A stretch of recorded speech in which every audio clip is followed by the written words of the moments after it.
All right, we've got people starting to file in.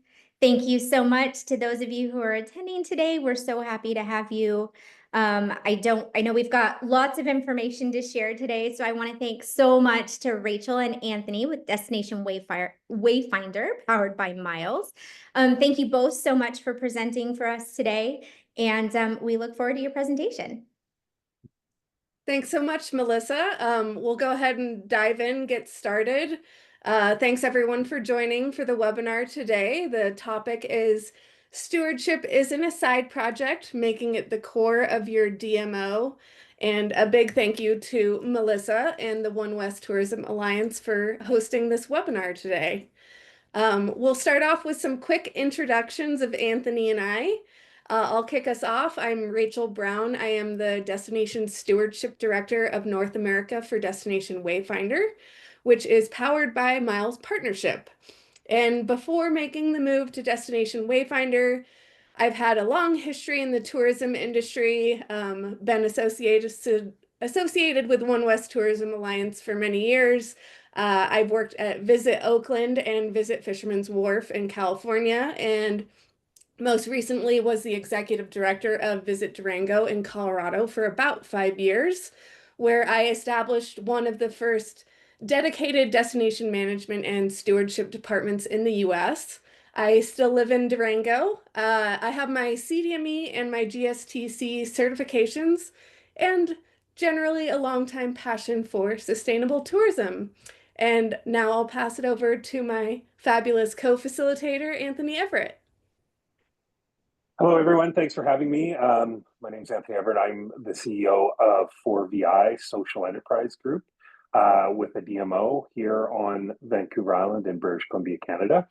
I have been in the tourism industry in Canada for well over 30 years and a number of spots and a number of DMOs in British Columbia, number of private sector jobs and organizations. And I'm here to share our story of becoming a social enterprise and really evolving because of our need, what we saw as a need to become more of a steward or more of a caretaker for where we live here on Vancouver Island and the surrounding islands. And this story that we will share today has been evolving and continues to evolve. I'll explain a little bit about a social enterprise if you don't know what that is. And I'm excited to be here to talk to my friends south of the border. And thank you also, Rachel and Melissa, for thinking to invite me. I will just add at the end that we are an active participant with Wayfinder, and we utilize Wayfinder, and I believe it's a very powerful tool to chart your journey with stewardship. And I know Rachel's going to get into that more. That's not my role here today, but I did want to share that. So thanks. I'll kick it back to you, Rachel. Thanks for the intro, Anthony. Glad we get to be partners in crime on the webinar today. A quick agenda for our talk today. We will set the stage of why stewardship is an important shift for DMOs to make. Then we'll share our two case studies, one from Anthony and his groundbreaking work at 4VI. And then I'll tell you a little bit about the transition we went through when I was at Visit Durango. I'll give you a little peek into Destination Wayfinder, the tool, which is designed to help organizations with the exact type of work we are covering today, stewardship and strategic planning. And if we have time for some questions at the end, we'll do a Q&A. Feel free to enter your questions in the Q&A as we go. We want to make sure you get a lot out of this webinar and walk away with the info you need to either start or continue on this important work. A little background information. Destination Wayfinder is powered by Miles Partnership, as I mentioned, and most of you are probably familiar with Miles, but in case you're not, we are a strategic marketing consultancy focused exclusively on travel and tourism. We work with around 130 destinations, hospitality businesses, and other travel industry clients to develop marketing and management strategies that amplify local experiences, boost visitation, support community engagement, and increase overall economic impact, of course. We're also committed to investing in research, technology, and innovative solutions that transform the travel and tourism industry. And Destination Wayfinder is an excellent example of one of those innovative solutions that we have invested in. At Miles, everything we do is driven by our mission. We enrich lives through travel by positively impacting communities and travelers. And we have always believed that travel can positively transform destinations. And since I started the company, I have heard David Burgess, our CEO, and many members of the leadership team say several times that we're not just a marketing consultancy. We want to be strategic advisors and problem solvers for our clients. And for that reason, we really want to be the first call they make. You know, if they have a big win they want to share, something maybe negative has happened and they need help problem solving in good times and in bad. So over the last several years, we started to get a lot of calls that weren't about traditional marketing topics. And some examples were, you know, we're getting pushback on our funding requests because residents are grumpy about over tourism, or elected officials are concerned that our destination is going to lose our unique identity and we're going to turn into just another tourist trap. Or a really unfortunate one, we just had a hurricane or a wildfire or some other natural disaster and we felt underprepared. Sadly, this is one we've helped a lot of our clients navigate. And I don't know about you, but during my time at Visit Durango, all of these concerns kept me up at night, and quite frankly, many more. And a lot of destinations might feel like they're fighting this battle alone sometimes. I definitely did, but the truth is, many destinations are in these vulnerable positions. And this slide shows some of the headlines calling out these unique challenges that destinations are facing. So, as we listened and helped advise our clients on these issues, we began to realize that most of these challenges were outside of the traditional realm of DMOs, of marketing and advertising, and they fit more into the category of destination stewardship. So, another way to think about these impacts is tourism industry disruptors. And generally, they fall into three categories: people, place, and infrastructure. Here in Colorado, for example, affordable housing, short-term rentals, cost of living, some of the most pressing concerns, and I'm sure that a lot of the One West Alliance members can relate to those challenges. But you know how we are in tourism, there's no obstacle we can't overcome. We take these disruptors or challenges and we turn them into opportunities, because the truth of the matter is, if you don't turn a blind eye and you start to tackle some of these issues head on, it can really open up a whole new world of possibilities. So as we've alluded to, the M in DMO started to get quite ambiguous. Is it marketing? Is it management? Due to this shift in roles, a lot of organizations just dropped the M altogether. A good example being One West used to be Destination Marketing Association of the West, or DMA West, and now it's One West Tourism Alliance. And to be clear, Miles and Destination Wayfinder will always believe marketing is essential for a healthy tourism ecosystem. That will remain. Definitely not encouraging destinations to take on stewardship and drop marketing, rather encouraging them to consider stewardship in addition to marketing. So, as I mentioned previously, these destinations were trying to solve these systemic problems of stewardship individually. A lot of us felt like we were building the plane as we flew it, so to speak, and there definitely wasn't an industry playbook. So what Miles did is they brought together a group of industry experts to compile all of the lessons learned by the various destinations and industry partners and basically create the playbook. So now we have a much more systemic solution to these issues.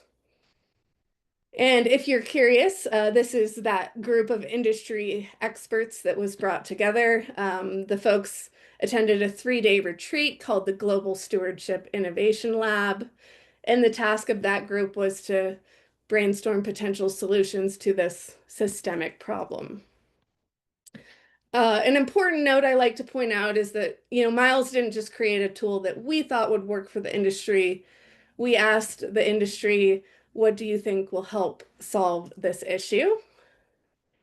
And so first, the Innovation Lab group started by brainstorming solutions to some common challenges the industry was facing. One, there's no common definition of destination stewardship. 2, strategies are not data-driven. 3, there was no way to benchmark and track success in this area. And 4, due to lack of tangible results, it was difficult to justify the funding and resources to do this important work. So they hit the ground running, got to work, and drew from the experiences of the group. And first came the definition. Destination stewardship is the continuous pursuit of a net positive ecosystem that exists in alignment with shared community values. And to build on that definition, we created this infographic. In basic terms, it shows the 4 key areas of destination stewardship in the blue circles in the middle, and then it illustrates how destinations need to find a balance between the visitor needs and the community needs. And with that, I'd like to pass it back over to Anthony Everett, who was one of the members of the Global Innovation Lab. His work at Vancouver Island has really trailblazed destination stewardship progress forward from a global perspective. And Anthony, over to you. Great. Thank you, Rachel. Happy to share our story. Just going to make sure that I'm actually... Just one sec, everybody. I just got to make sure I'm actually moving the slides. Oops. I'm not moving them, Rachel. I don't know why. One sec, everybody. Oh, I think you are now. Try it again. Okay. Oh, there we go. Thanks. Sorry, everyone, for the glitch there. Yeah, I'm happy to share what we have done in terms of stewardship, in terms of our own organization, and really embracing this idea of creating community benefit through tourism in a new way. And our journey continues to evolve, and there's lots of lessons that we are cultivating along the way. And I was really excited to be a part of the Innovation Lab that helped be part of the group that created what is now the Wayfinder. And Wayfinder is an incredibly interesting way to educate people, bring people on a journey, and show a new path ahead that involves the caretaking of the places that we all care about. In a lot of presentations that I do, and I've been lucky enough now to tell our story around the world, both online and in person, we get to talk about our journey with Indigenous peoples of Canada in the area, and we're quite passionate about this here on the island and across Canada. And we talk about our journey with the people that are the Kwakwaka'wakw, New Chalmette, and Coast Salish people. So I like to introduce, this is the territory where I currently reside. It's where I grew up. And Canada is really going through a process of reconciliation with its Indigenous people. And it's something we like to highlight right off the beginning of presentations. So if you don't know where Vancouver Island is, there it is in Canada. And when you're in Victoria, if you haven't been to the island, the city of Victoria is on the southern tip of Vancouver Island. It's where I grew up. You look at Washington State as you go walk along the beautiful waterways that surround Victoria. So that's where I grew up, and I grew up going to Seattle quite frequently. It was an area that I still love to go visit from time to time. The facts that you might find interesting about our island and the surrounding islands is it's about 900,000 people now. Lots of Indigenous groups, over 4,000 businesses. Tourism has become one of the major industries on the island over time, but there is still a heavy resource extraction part of what Vancouver Island, the makeup of Vancouver Island. So we've been going through this transition, a lot of little communities, a lot of places, but tourism is now really the top economic driver. It's a lot of jobs here, and there's a lot of community DMOs, a lot of smaller community DMOs. Right here on the island, there's about 11. I happen to represent the whole island, the whole region, as a regional organization. And we work with a number of these DMOs up and down the island, but it is part of the story that I needed to share. So 900,000 people, we're well over 10 million visitors annually.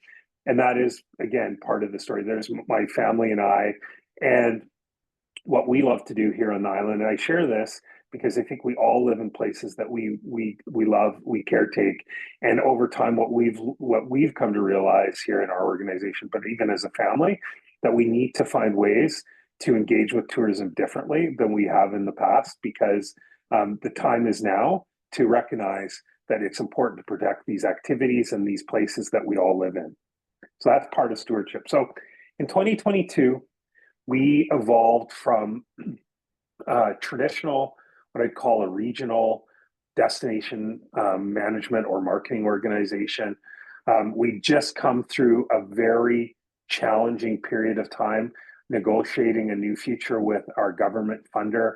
It was clear for some time that the government funder didn't see us and our organization, after close to 50 years of activity and working with them, that they didn't see our role as primarily marketing any longer.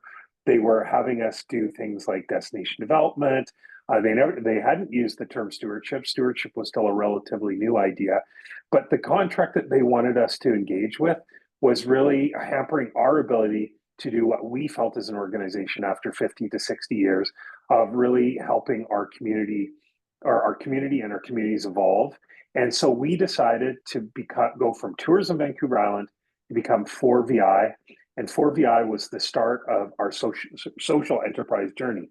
And all of this is related to the fact that we want to take responsibility for stewarding Vancouver Island.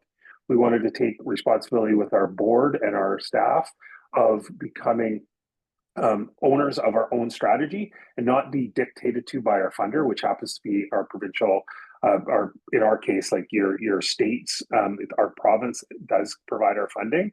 And we wanted the ability to do things that we felt were necessary that maybe they weren't funding. So the idea became this idea of a social enterprise. Social enterprises in Canada, at least, I think they're quite a bit more evolved in the United States, but in Canada, they're relatively new. They've been around for about 20 years as a form of business. And essentially, you run a business. You run as a business. You can be a not-for-profit. You can be a for-profit. But your goal is to create revenue and revenue streams that you can invest in social well-being or social impact for social impact. In our case, I'm going to get into some of the things that we started in 2022. And this idea was really to help our organization, help steward Vancouver Island, and become a social enterprise. So it was our approach. Little did I know at the time that this would create a whole new way of people thinking about what a DMO could be. And hence it started this process that we're now on and continue to be on in growing our business, changing our direction, and really influencing what we love about Vancouver Island differently. So really, traditionally, we were that destination marketing organization. We've done it for 50 or 60 years, still an important part of what, as Rachel said, makes up the ecosystem in community, in places when you're engaging with tourism. But for us, our role with that was becoming less and less and less from a funding perspective, and also others were doing it. So we kind of thought of ourselves, well, we're not doing marketing primarily anymore. And certainly this idea of destination management is often talked about, but we felt like the levers that you needed to pull to be a true management organization weren't really provided to us. So we wanted to focus on the idea of social responsibility. And that's what we evolved to in 2022. And we really focused the pillars of our responsibility and our strategy and what we could deliver around the pillars of culture, directly with businesses, the environment, and communities. And a lot of this came out of the period of COVID.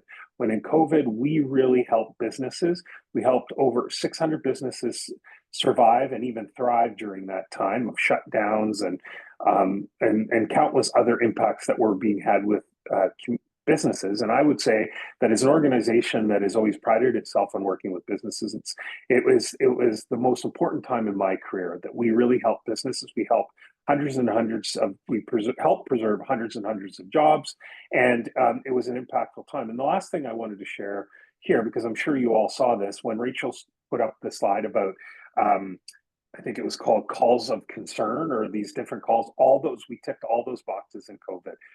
There was impacts to environment, there was impacts to community, but over top of everything, residents were really asking us, is tourism something that we really want? And is it something that, can it be looked at differently? And do you have a role with that?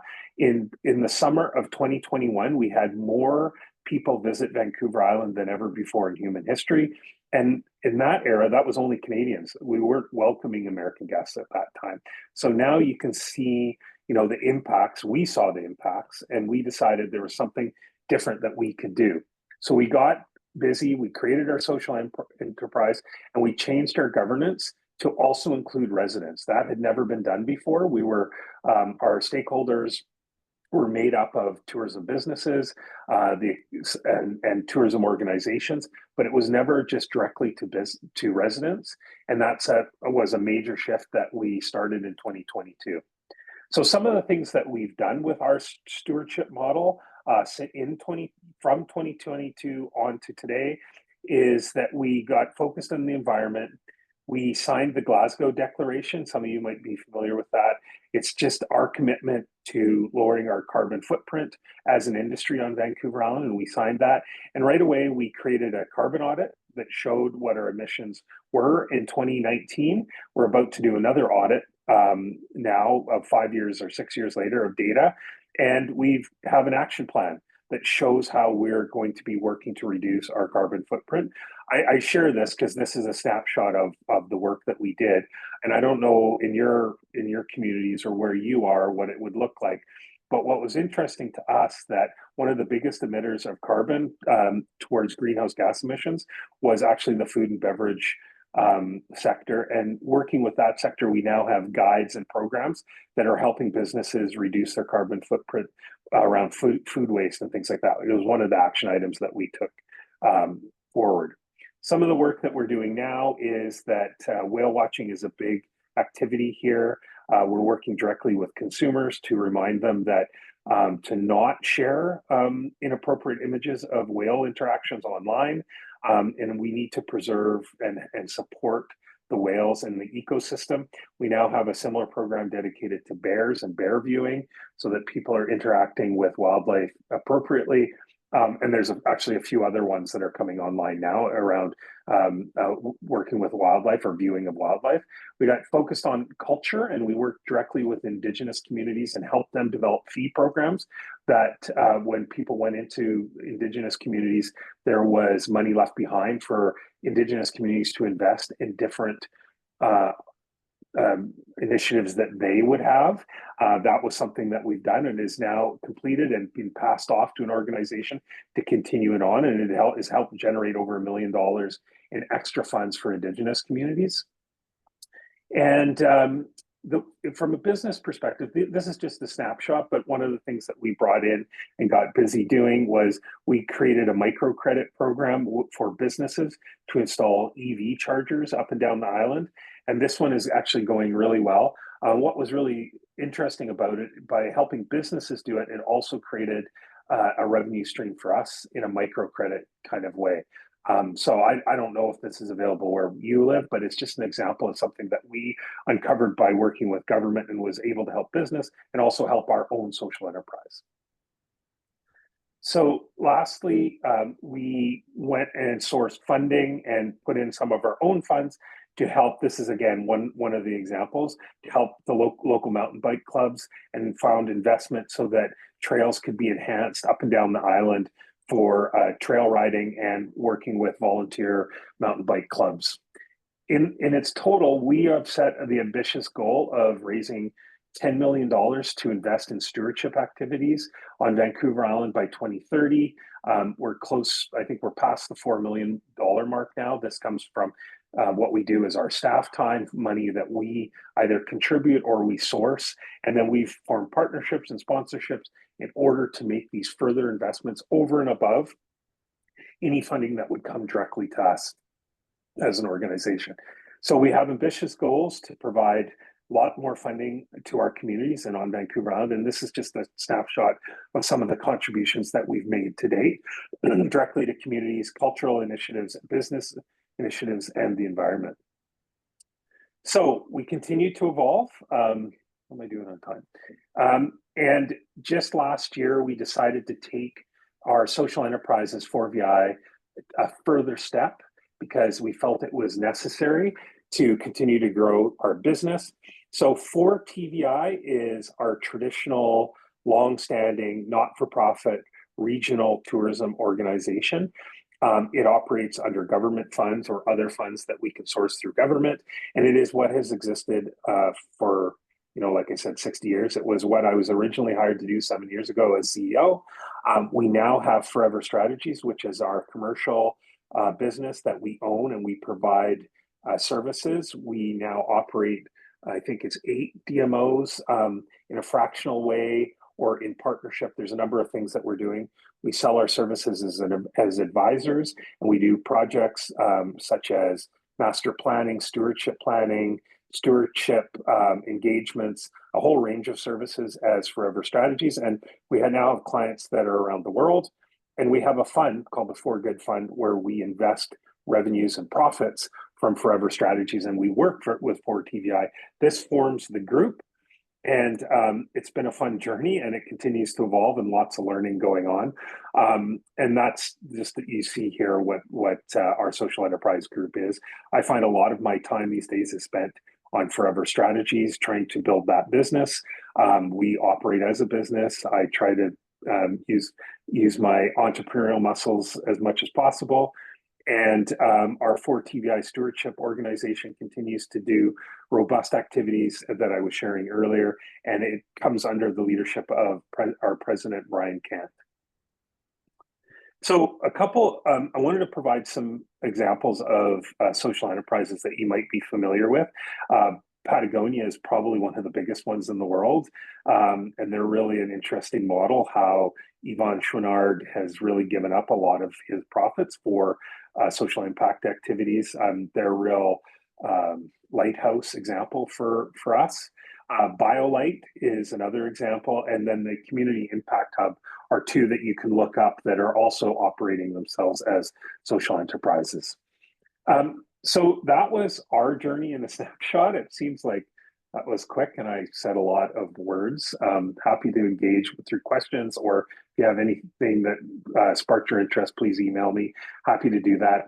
I thank you for the time. I thank Rachel and Melissa for this opportunity. And as I said, I think Rachel will mention it, but we are using Wayfinder to help us chart our journey of stewardship and track and create reports and all kinds of things as we move this forward. One of the questions you might ask is, how has it gone? It hasn't always been easy. I mean, we are running a business now as a social enterprise. We have government funds, but we also have to create revenue and new revenue streams so that we can invest in stewardship. And that's been our approach. I don't think it's for everyone. And the question I often get asked, well, that's great for you, but we couldn't do something like that. I truly believe that just everybody can take one small step to help create a stewardship pathway for where you live. And I think the time is now. I think we see that around the world, and all those challenges that Rachel was talking about, we've seen, and we want to see it as an opportunity to move forward differently and really benefit the people and our visitors to Vancouver Island. So thank you, Aichka and Gela Kesla, and I can't say Atliko. I think I said it right, but those are Indigenous words saying thank you from Vancouver Island. So with that, Rachel, I'm going to just turn this off so you can control. Sounds good.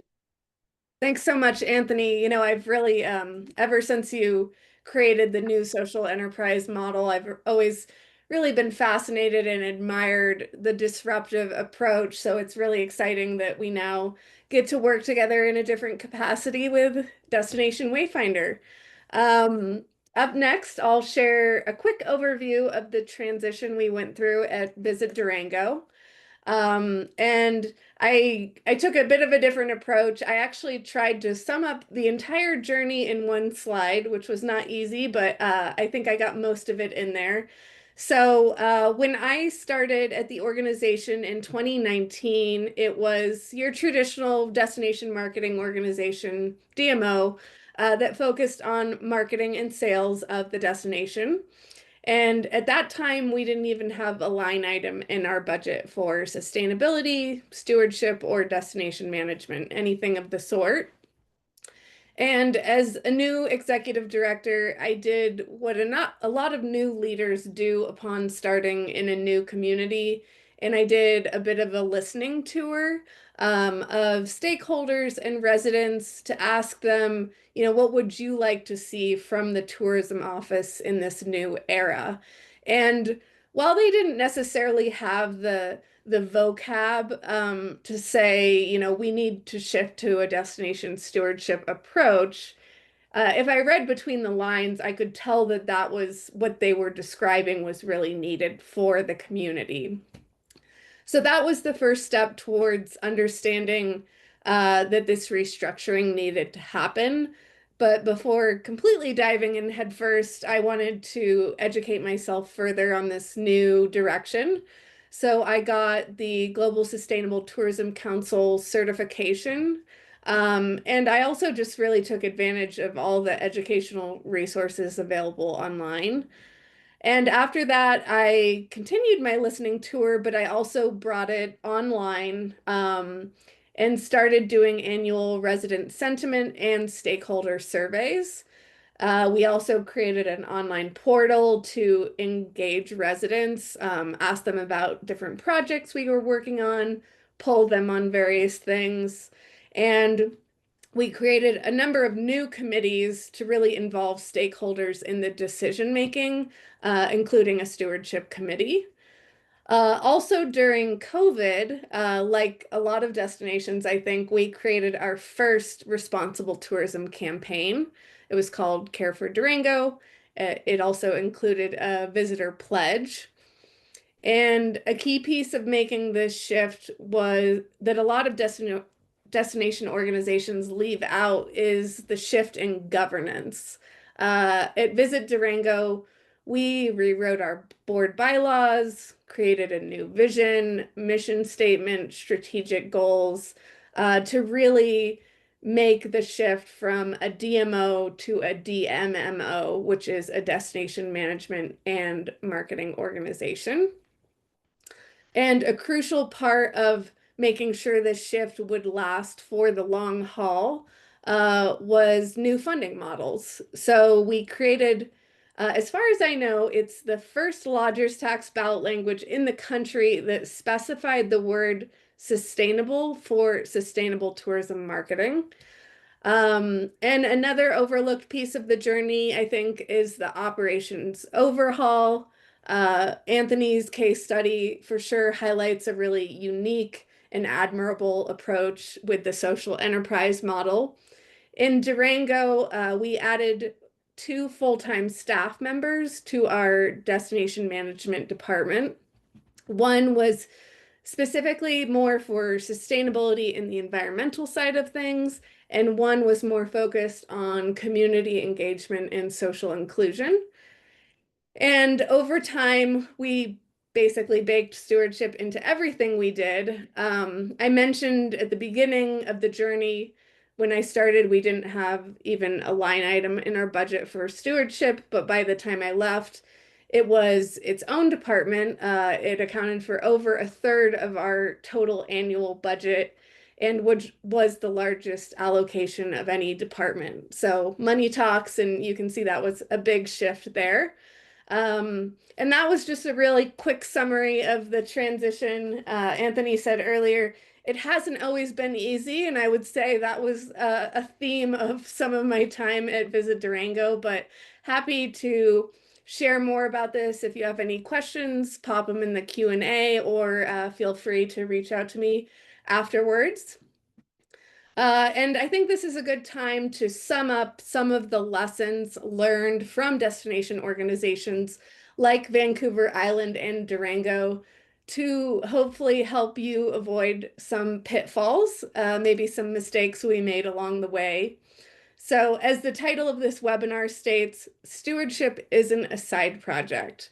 This is a mistake that a lot of destinations make. So let's walk through some of the most common versions of this side project mentality and the pitfalls associated with it. So the one-time campaign, or the campaign created without stakeholder input, siloing staff or strategy into a position where there's no real power over policy or advocacy. Some DMOs will do a resident sentiment survey or host an annual town hall, but it's just once a year and it's kind of just to check a box. Be warned, this lack of authenticity will be picked up on by the community. Having no budget for these projects is a big mistake. As I said earlier, money talks, and if you don't devote any money, I think that speaks volumes. And don't just react to issues when it's too late, ideally. This isn't meant to be a PR move. It should be genuinely motivated by wanting to make your community better. And the problems, you probably already figured out some of the issues with these sort of side project approaches, but to sum it up, these kinds of tactics will, one, create misalignment across the organization. When stewardship is confined to one campaign, one role, one department, it's disconnected from the DMO's core strategy, and this can cause conflicting messaging, internal confusion about priorities and accountability, inefficient use of resources, or maybe even some duplication of efforts. And the ultimate impact of that is going to be that the DMO appears inconsistent and might struggle to gain traction with real systemic change. Number two, they undermine community trust. So I alluded to this earlier. Communities can sniff out lip service or PR tactics. If you say you care about residents and sustainability, but don't walk the talk, locals might become disengaged or even resentful. Advocacy efforts could lose credibility. Resident sentiment might take a hit, and that will reduce social license. Number three, they fail to address root causes. So a one-off campaign might tell visitors to leave no trace, which is great, but what if the real issue is actually overcrowding or lack of public restrooms or outdated visitor infrastructure? So you might end up treating the symptoms, but not the systems, and stewardship can be performative, and problems might persist or even worsen. Number four, they leave you vulnerable in a changing landscape. We're all painfully aware now more than ever that tourism is facing big headwinds. And if stewardship isn't built into your org's DNA, you could just find yourself constantly playing catch up. And lastly, number five, they limit access to funding and partnerships. If your DMO can't demonstrate how your organization balances visitor needs with your community needs, you're probably leaving money and credibility on the table. So if you're wanting to get started, you haven't ventured too far down this path yet, but you're struggling on like, oh, this is a lot of work. Where do I start? These are 9 kind of basic steps we put together is where we recommend starting your journey. I really recommend taking advantage of all the free or affordable resources online. I mean, you're at this webinar, so you're off to a good start. There's tons of amazing podcasts, online content.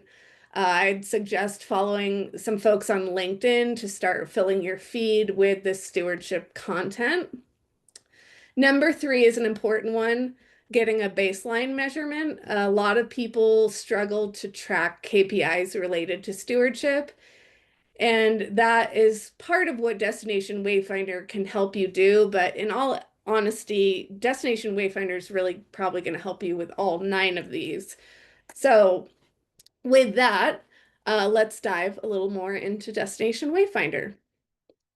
So, summed up in one sentence, Destination Wayfinder is an industry-led destination management framework guiding destination organizations through a continuous improvement pathway that measures, monitors, and improves destination stewardship capability and outcomes. But I'm aware that that's a little bit of a mouthful, and maybe after the webinar, you're going back to your team member or a board member and you want to explain this cool new tool that you just saw on a webinar. So a little more of a simplified sentence, I would recommend. It's a technology platform that helps destinations with stewardship and strategic planning. So the Innovation Lab I mentioned earlier helped us create the Destination Wayfinder framework, which is really the core of the tool. The framework consists of 9 core modules, which you can see in the graphic on screen, and a few of them are stakeholder engagement, brand marketing and communications, resiliency, risk, and crisis management, and so on. We're excited to share that Destination Wayfinder has been fully recognized by the Global Sustainable Tourism Council as compatible with their certification criteria, and it's also compatible with the United Nations Sustainable Development Goals, or SDGs, which if you've been in this world for a little while, you know those two are really kind of the gold standard of sustainable tourism. And now I'd like to show you a little bit more about one specific module of the tool. It's module number 1, Management Structure and Framework. I really think this module is a great place for destinations to start because it helps get the structure right and the foundation right from the very beginning. So now we'll hop over to our demo. And welcome to Destination Wayfinder. This is the main dashboard page that you will see once you have filled out the initial self-assessment. You can see the starburst there in the center, and then the Destination Stewardship Indicator, or DSI score, in the middle of that. If you're wondering what the colors mean, green means you're really rocking it, you're pretty advanced in this area. Blue is a little more middle of the spectrum, and orange is more of a beginner level, likely indicates there might be some room for improvement on that section. And each segment of the starburst represents one of the 9 modules. So you can see as I scroll over, the corresponding module is highlighted on the right-hand side. And just to dive in, we'll click on module number 1, Management Structure and Framework. This takes you to the overview page for the module. At the very top is this description of that specific module. The page also includes your current level of progress and your organizational goal. And if we scroll down, we can see the different elements of this module. So you can see in this module, there are 8 different elements. Each element correlates to one question in your initial self-assessment. So the 8 elements of this module are purpose, role, and values, enabling governance, role and responsibility, strategy and action plan, policy and regulation, funding and investment, DEIA, organization, evolution, and design. So for an example, we can click on purpose, role, and values. And this takes you to that specific element page. And if we scroll down, we will see the question. How clearly are your organization's purpose, role, and values defined? So that is one question of the self-assessment. There are 6 answers to choose from. They are on a spectrum from beginner to expert. It's not multiple choice, so you only choose one answer. And for this demo account, you can see we picked a level 3 answer, which is limited purpose defined. The destination organization understands its role within the destination's tourism system and is aware that alignment to community values is emerging. The destination organization is aware of the impacts of its brand and tourism impacts, but lacks strategic direction to reduce negative impacts. So you can see this answer is very specific.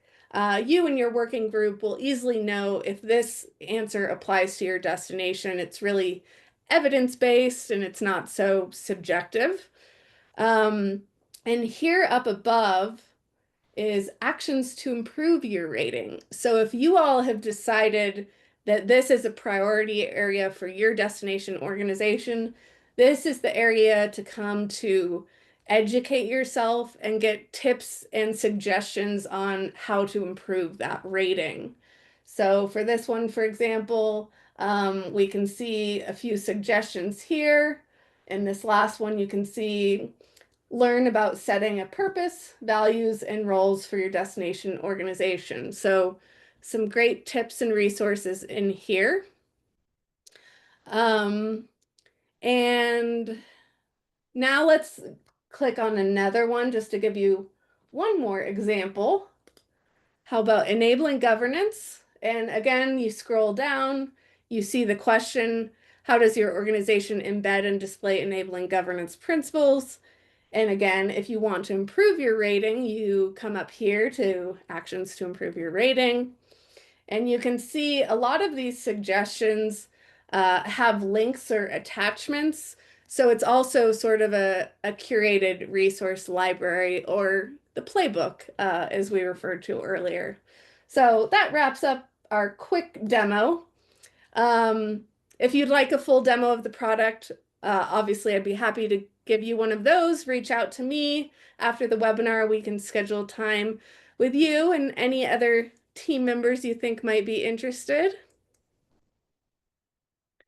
And so once you've completed that self-assessment and you get your DSI number, then you would enter the cycle of continually improving your destination stewardship efforts. The continuous improvement pathway includes phases of planning, measuring, insights, improvement, and so on. The cycle continues. This continuous improvement pathway is essential because, as most of you probably know, stewardship is a long-term journey. No destination can do it all at once, and it definitely does not happen overnight. So it's really about assessing, where are you at today? What are the priority areas that you want to focus on most? Hopefully you're consulting your stakeholders on that feedback. Then you're really focusing on those areas and eventually improving upon them. Then later you come back and see, what do you want to tackle next? And that is really one of my favorite things about the tool. It's designed to be continually used to reassess and track your progress.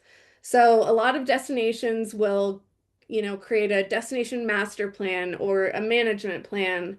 And from what I've heard, for the most part, it takes a year to complete. It costs a lot of money. And once it's done, sadly, because no one is quite sure how to implement it, it may just sit on the shelf and collect dust. And what a waste that is. So this tool helps you implement a plan, take action, and measure your progress over time. And some of our amazing clients, we're still a pretty new product. We only wrapped up beta a short time ago, so we're growing our client list, but you can see we have some destinations that are real leaders in stewardship, like Anthony and 4VI, and then some that are a little earlier in their journey, big and small, all over the world. So the tool is really good at meeting your destination where you're at. And I think we're making pretty good time. So we have a few minutes left for some Q&A. It looks like we did get one question so far, but if anyone else has questions, feel free to enter those in the Q&A now. And I'll just go ahead and read our first question. So both Anthony and I, when we both began transitions to stewardship, what was the stakeholder response? Board and governance response, visitor response, any metrics you use to gauge these responses? Anthony, you want to kick us off? Sure, sure. Yeah, sorry, I didn't type out a response because I'm a terrible typer. I think, I'll start with our board. Our board really felt this need coming out of COVID, the government negotiations, take responsibility for strategy. They liked this idea of a social enterprise because they're all business owners. So us being more entrepreneurial in approach was definitely part of their, positive response to it. And it was their job to help us make sure other businesses on Vancouver Island recognize the need for the new direction as an organization as we mapped out what stewardship looks like. I mean, I the real honest part of me was there was so much work and continues to be so much work on what a social enterprise even is. So the board has helped with that. Where we stand today, 3 years from the launch of it, is that we actually need to evolve our governance to a new type of board because it's not just tourism stakeholders that we need to have represented on our board now. We need, business owners or investors or people who are thinking bigger around what the business need is particularly around our owned business, Forever Strategies. And so we're now contemplating that. And the other thing I would say is, so it hasn't come without its challenges. Broadly, stakeholders have been very positive about the new model of our business, but more importantly, they really are invested in stewardship. We've done surveys, we've done different things. I would just say that this need for caretaking has really resonated, and we've just kicked off our own stewardship planning process around Vancouver Island that will involve, in a really robust way, residents and resident engagement in the planning process of what stewardship can look like. And the way we look at our stewardship journey, this is about, generations ahead. So it's about the next 100 years. And that involves residents. So that's what we've gotten busy. I would say in my long career in tourism, one of the things that I was kind of hard to realize was that I'd never really spent much time thinking about or really engaging with local people. And that has been the big shift. And that has actually been the fun in all this. It's not always easy, but it has been a really fun to see this concept of a great place to live is a great place to visit, and try to utilizing those concepts with people that live here so that we can be the best hosts. By and large, visitors, we want them to engage with the marketing that we do that is about more responsible visitation, and I think that's going well as well in terms of the engagement that we're getting through our online content. And so there's bumps, and you have to think of evolving governance. I think it's a really important part of any journey as an organization, because if you don't evolve governance and get buy-in from the board, then it's hard to get anything else. So it's a big topic. These are great questions, and a bigger topic. It could be a whole other webinar, actually. Yeah, you summed it up really well, Anthony. Evolving governance is definitely key. For my experience in Durango, I would say, as I mentioned, when I did my listening tour, it was pretty overwhelming that the need was a stewardship approach. But I would say there was quite a bit of education needed around, like, when we say sustainability or stewardship, what do we mean by that? A lot of folks assumed it was just like the environmental impacts, so we had to explain, no, it's the social, the cultural, and the economic as well. So there was some education needed there. I would say our board was super receptive. I mean, they were very in touch with the stakeholder community and knew that this was kind of the direction that we needed to go in the new era. I would say generally visitors might not have noticed a shift.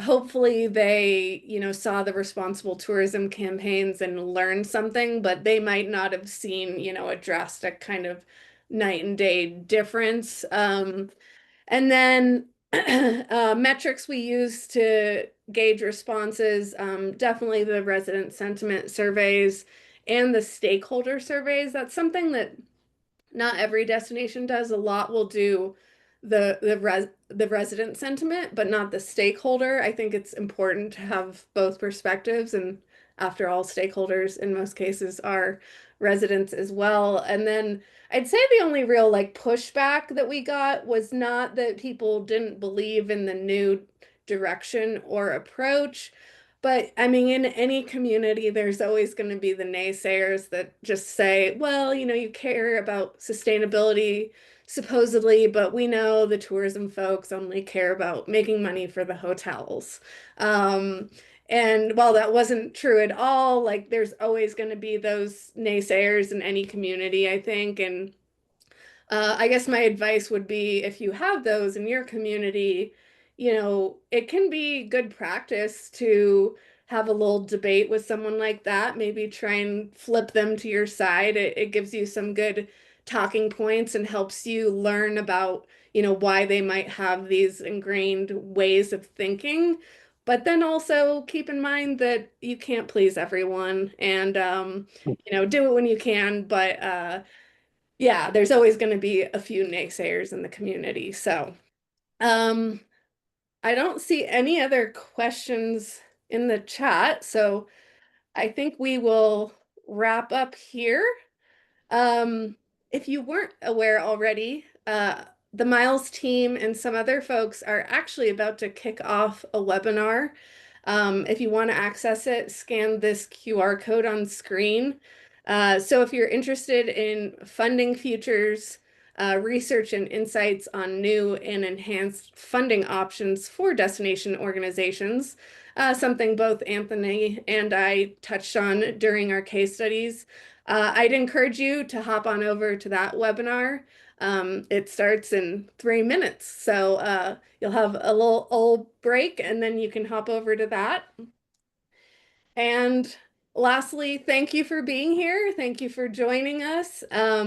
If you would like to learn more about Destination Wayfinder, schedule a demo, you can either scan the QR code and schedule a time, or you can just reach out to me. There's Anthony, and my contact information is up there. We'd both love to connect with you on LinkedIn. And that wraps up the webinar. Hope everyone has a great day. Rachel and Anthony, thank you so much. That was really great. We appreciate your time so much. And thank you to all who attended today. The recording of the webinar will be up on our website tomorrow. So if you'd like to go back and review, it'll be there for you. And please also check our website for upcoming webinars. We've got them scheduled through June and hope to see you on a future call. Thank you everyone so much. Thanks, Melissa. Thanks, Rachel. Bye, everyone.